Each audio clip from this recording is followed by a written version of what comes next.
की।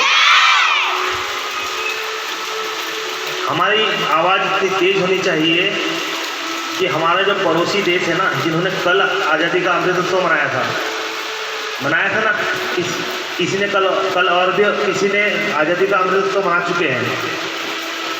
हमें उसके ऊपर ऐसी लिपाई पोताई करना है कि उनका आज़ादी का अमृत उत्सव हमारे अमृत उत्सव से ज़्यादा अच्छा हो।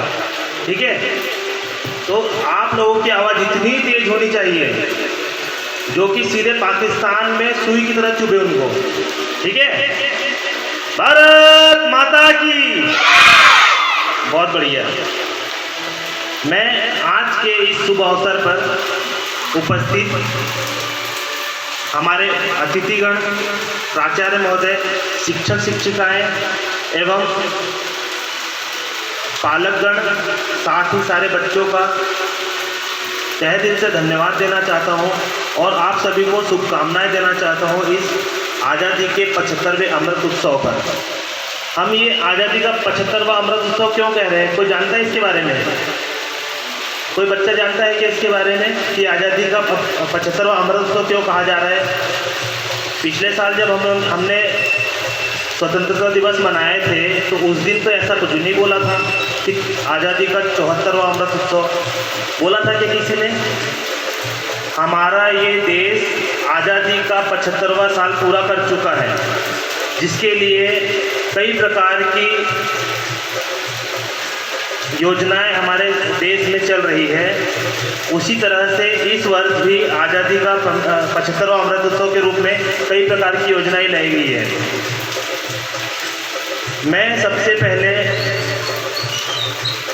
आप लोगों से एक बात कहना चाहूँगा कि आज का जो हम ये आज़ादी का उत्सव मना रहे हैं, ये किस वजह से मना रहे हैं?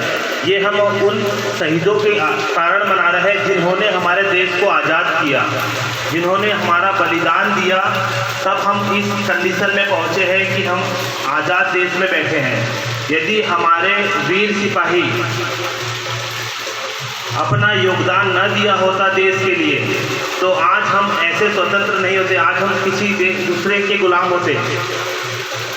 तो हमें अपने जीवन में देशभक्ति का ऐसा जज्बा भरना चाहिए कि हम हर छोटे बड़े स्तर पर रहकर देश की सेवा करते रहें।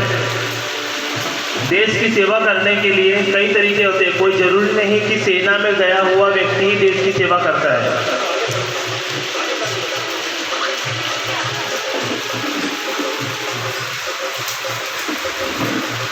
हर बालक, हर बालिका, हर माता पिता अपने अपने स्तर से देश की सेवा कर सकता है।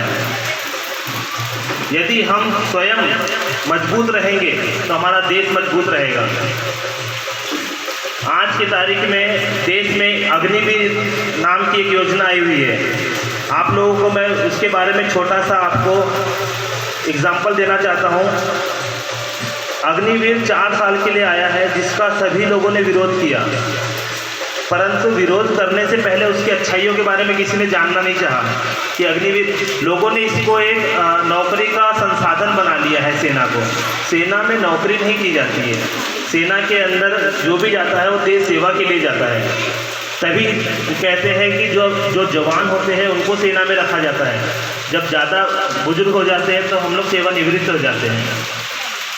तो यदि हमारे देश में यंग लड़के होंगे, यंग युवा होंगे, यंग सैनिक होंगे तो हमारा देश ज़्यादा मजबूत होगा। दूसरी बात, जैसी सेना से जब सेवानिवृत्त होकर हमारे बंदे आएंगे 4 साल के बाद, जब हमारा सैनिक अग्निवीर बनकर लौटेगा तो हमारे देश के लिए गर्व की बात होगी कि जिस भी क्षेत्र में वो जाएगा उसे आसानी से जॉब मिलेगी। हर घर में एक अग्निवीर होगा, हर घर में एक सैनिक होगा।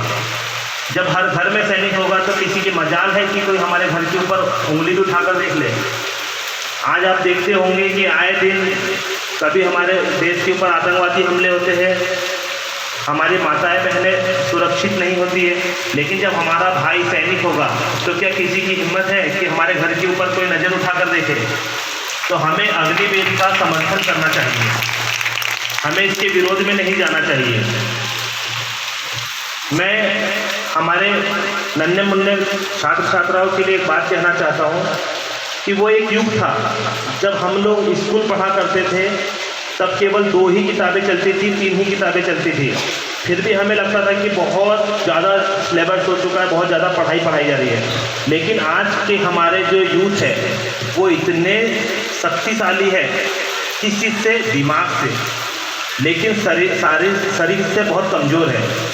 शरीर से इसलिए कमज़ोर है क्योंकि हमारे जो बच्चे हैं, मैं सभी पेरेंट्स को कहना चाहूँगा, शिक्षक शिक्षिकाओं को कहना चाहूँगा कि जो हमारे जो बच्चे हैं वो आज के समय इलेक्ट्रॉनिक डिवाइस का ज़्यादा इस्तेमाल कर रहे हैं, जिसकी वजह से उनका शरीर कमज़ोर हो रहा है। दिमाग बहुत डेवलप है। आपने देखा होगा पहले के बच्चे 3 महीने में नज़र खोलते थे, आजकल का बच्चा दूसरे तीसरे दिन से ही नज़र आ जाती है। मतलब कि ये एटमॉस्फेयर का फ़र्क पड़ता है। तो हमारे बच्चों के अंदर माइंड डेवलप हो चुका है पहले से ही। कई प्रकार की ऐसी चीज़ें आ चुकी है जिससे कि बच्चा गर्भ में ही शिक्षित हो जाता है। तो हमारा कर्तव्य बनता है कि उसे शारीरिक ज्ञान देना है, शारीरिक मजबूत बनाना है।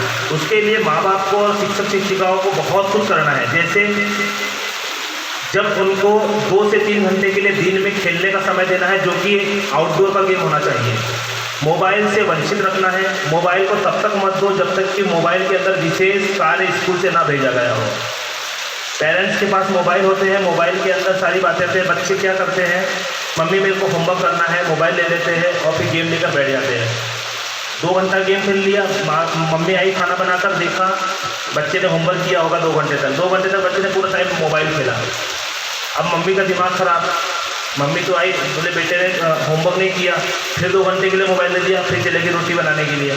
तो इस प्रकार से हमें बच्चों को मोबाइल देना ही नहीं है। यदि आपको होमवर्क कराना, खुद लेकर बैठे बच्चे को, केवल थोड़ी देर की बात होती है। यदि पेरेंट्स साथ दे तो जो बच्चा 2 घंटा होमवर्क करता है वो 10 मिनट में कर सकता है, और उसको थोड़ा सा मोटिवेशन भी मिलेगा कि मेरी मम्मी पढ़ाती है, मुझे मेरे पापा पढ़ाते हैं। हमें इसी बहाने से बच्चों को समय भी देने मिल जाएगा और उनको एक आसरा मिलेगा कि हाँ मेरे माँ बाप मेरे पे ध्यान देते हैं। नहीं तो हम व्हाट्सअप मोबाइल में देखते रहते हैं, नए नए वीडियोज़ आते हैं कि हमारे पेरेंट्स के पास समय नहीं है बच्चों के लिए। मैं सारे बच्चों से निवेदन करता हूँ कि आप अपना डेली रूटीन एक टाइम टेबल के तौर पर बनाएं। सुबह निश्चित समय पर उठें, व्यायाम करें, अपना रूटीन करें।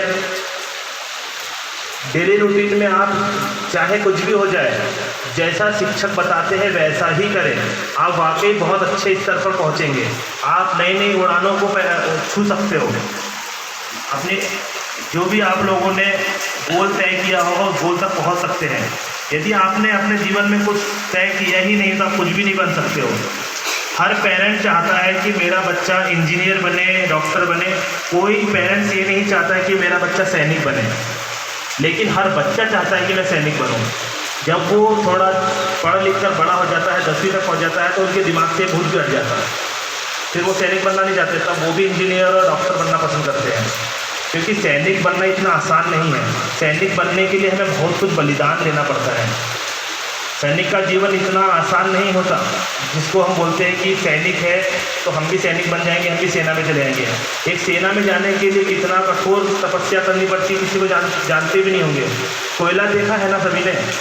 कोयले को कोई पसंद नहीं करता है, कोयले में कोई हाथ डालना नहीं चाहता, क्योंकि कोयले में हाथ डालेगा तो हाथ काला हो जाएगा। लेकिन कोयले से बनी हुई चीज़ें सबको पसंद है, जैसे ऊर्जा, बिजली। यदि 2 मिनट के लिए लाइट काट दी जाए ना तो सबको तकलीफ हो जाती है, लेकिन यदि कोयला नहीं होता तो बिजली नहीं होती। तो इसी प्रकार से सैनिक बनने के लिए कोई जरूरी नहीं कि सेना में ही जाए, लेकिन अपने आप को इतना कठोर करें, बलिदानी बने, बलिदान देना सीखो। क्योंकि एक छोटी सी लाइन कही गई है, करे सलाम उनको जिनके हिस्से में ये मुकाम आता है। करे सलाम उनको जिनके हिस्से में ये मुकाम आता है, और वे बड़े ही खुश नसीब होते हैं जिनका लहू देश के काम आता है। तो हमें ऐसा कुछ करना है हमारे देश के लिए जिससे कि हमारा नाम रोशन हो, हमारे माँ बाप का नाम रोशन हो, हमारे समाज का नाम रोशन हो, हमारे देश का नाम रोशन हो। यदि हम अपनी पहचान नहीं बना पाएंगे तो हम देश की क्या पहचान बनाएंगे। बस मैं अपनी वाणी को यही विराम देना चाहता हूँ। समय काफ़ी कम है। बहुत बहुत धन्यवाद।